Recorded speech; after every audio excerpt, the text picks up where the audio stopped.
what's that called again? Like a phase detector or something. And then we have some 74 LS stuff.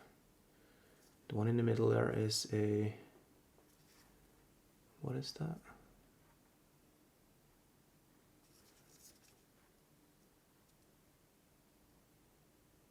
'74 LS something. I'll Google these parts and find out where they go, and we'll try these as well.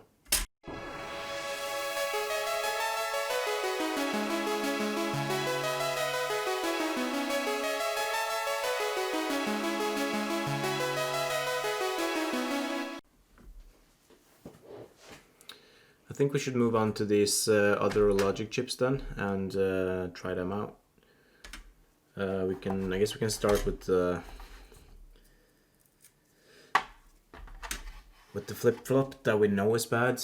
This is the bad flip-flop from my machine. There is an X on there, but it's hard to see. So let me just put a big fat X on this one as well.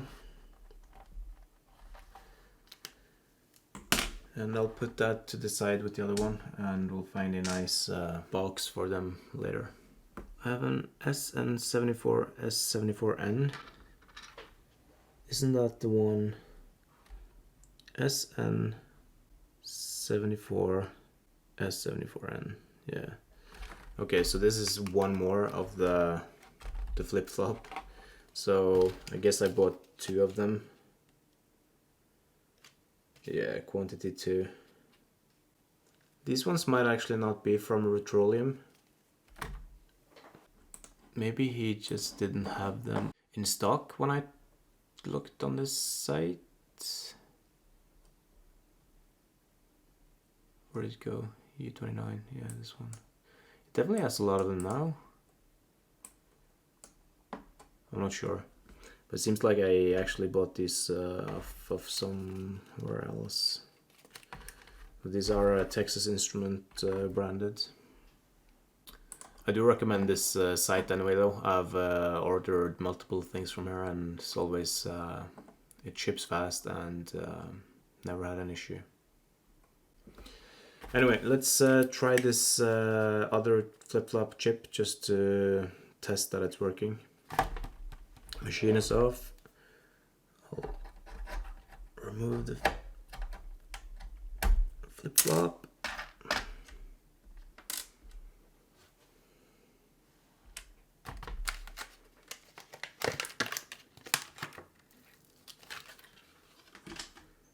Take this other one. This has never been used before. Its legs are perfect. So it should work, but let's just give it a try anyway.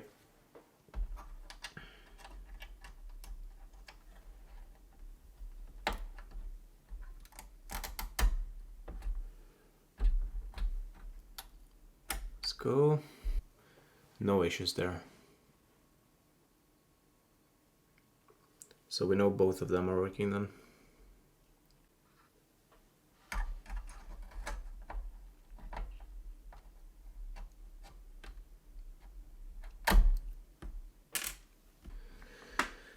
I might as well put a check mark on both of those chips then, because they're both tested and working nicely.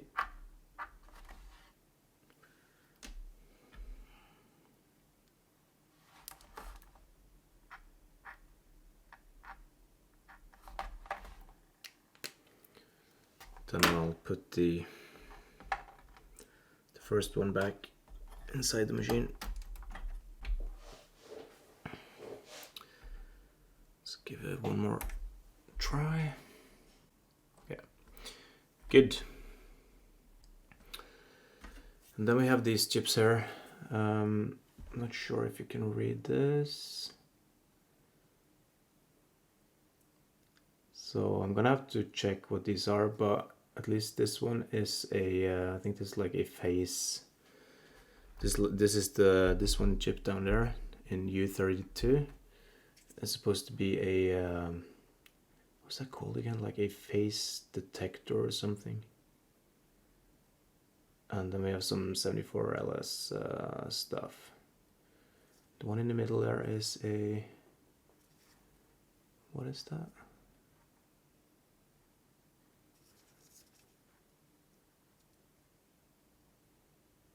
'74 LS something.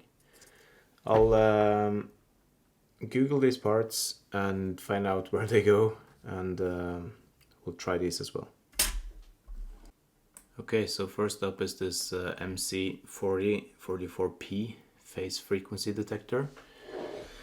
This goes inside VIC2 area, and it's labeled U32. The one I have here is the one I desoldered from this machine. So the chip I have inside here must be a replacement that I ordered. As I said, I just swapped a whole lot of chips to get this machine working. And this chip seems like it's brand new, because I think these are still being manufactured, so they're easy to get replaced. But let me just put in this this old one and see if that works as well.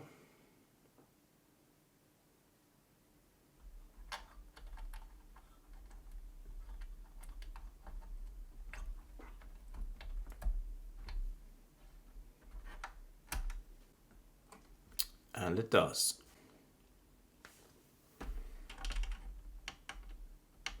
Don't think you'll get any video output without this chip.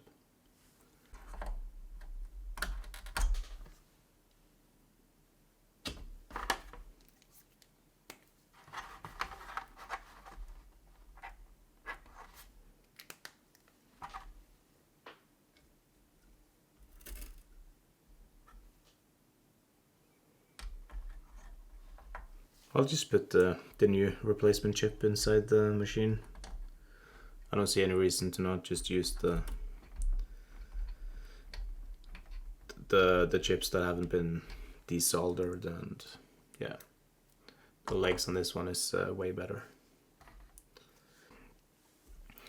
This next chip is a 74LS139. 74LS 139. There. It's not 193, it's the 139. The exact number on mine is 74LS139PC, but I don't think that matters. Common symptoms when faulty blank screen. So this is used in IC position U15. U15, that's this one. So it's next to U27. So I'll swap this one next and see if the old one was working there as well.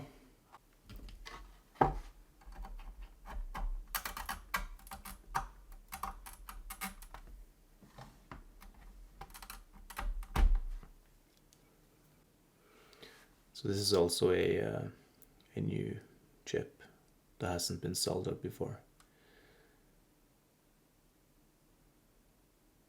Probably still make these as well. I think they're just like mostly standard logic chips.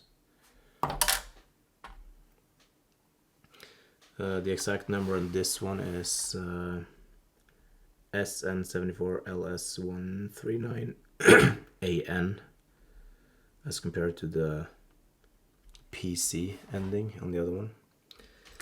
But they should be compatible. Let's check the orientation. Notch up, that's correct. Oh.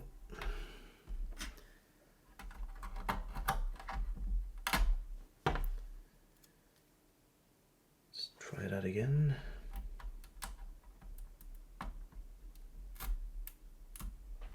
those legs are not perfect. Well, let's see. Yeah, seems to work okay as well. So far, of all the chips I've replaced in the C64, it's only been one bad RAM chip and this flip-flop, which means I have a lot of spares. I'll still just put in the new part. There's no... Ooh. There's no reason to ruin this socket with these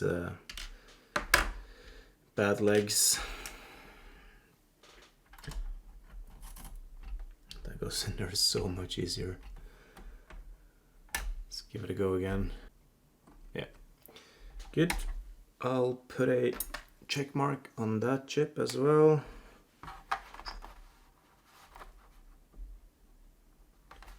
It's a working chip.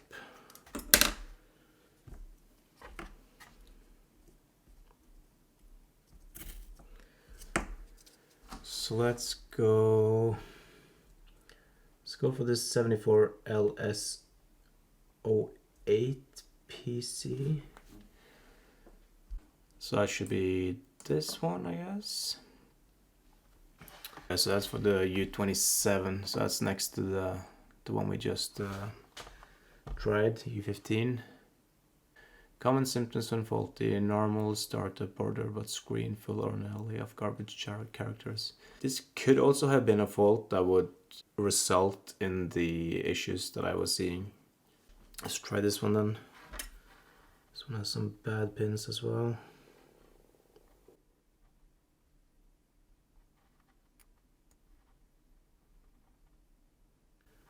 I think that's good enough for a test.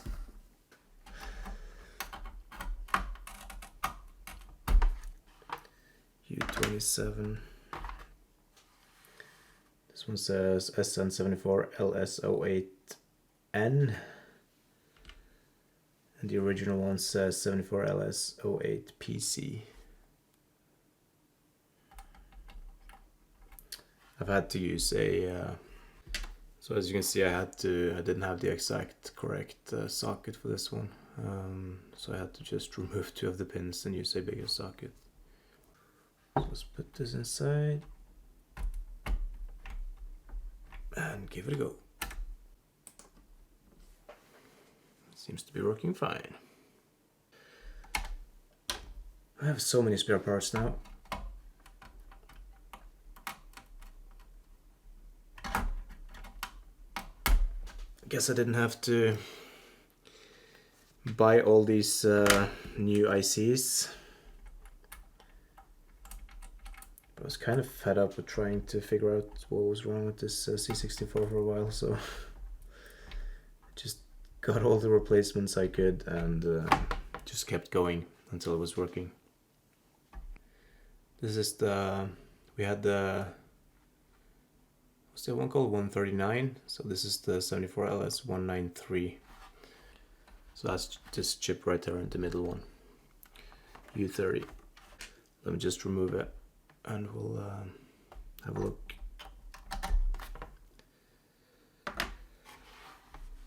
And it says SN74 LS193N. Look at the difference in those markings.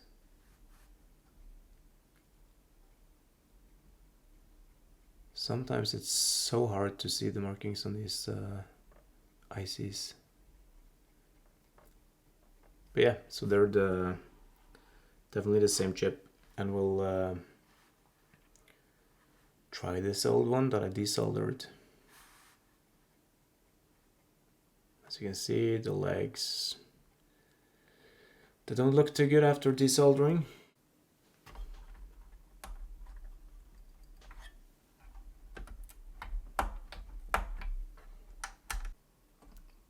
And it's working fine.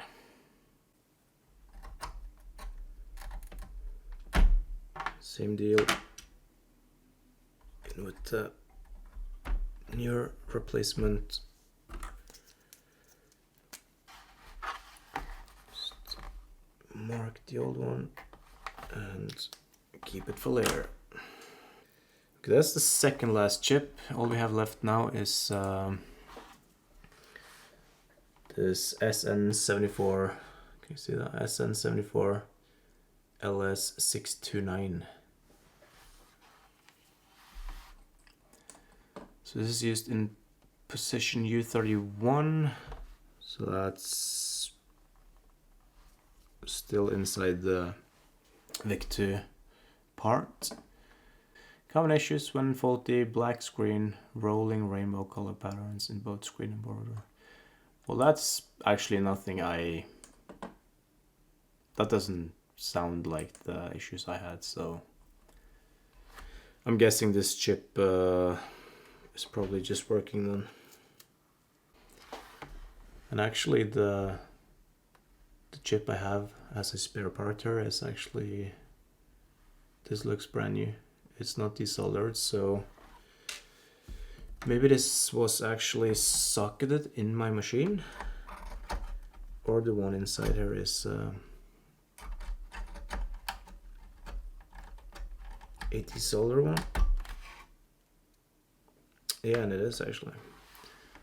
So for this part I actually used the desoldered one.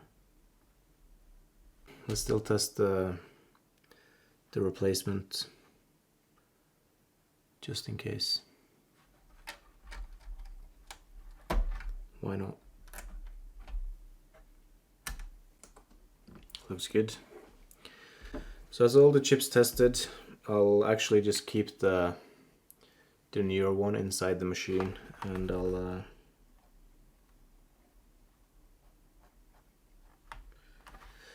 keep this other one as a spare. So that's all the chip tested.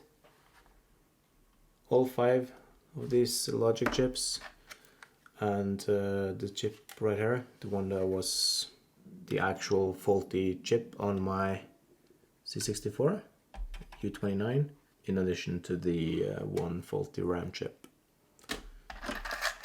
We still have the 7 remaining good chips. So that's about time I finally did that, to get a good overview of which chips were actually working in this machine and what working spare parts I have. So I only ended up with these two bad chips done, and they were both bad in this machine when I got it done. So the issue for my blank screen after a while, the garbled screen at first, the reason for these patterns here, and after a while, after like, I don't know, 10 power cyclings of the machine, these patterns resulted in no video output, and these 2 chips are the reason for that. Bad RAM chip and a bad flip-flop. I think that's gonna be it for today's video then. As I said, I have detected some issues with my CIA 2. So that's this one. So we're gonna have to have a look at that in the next video. As you can see, they are both not socketed, which is no fun. I'm gonna have to desolder. I think I'm gonna desolder both of them just to put in sockets. I've ordered some new good sockets to put inside her. But that's for the next video. So bye for now.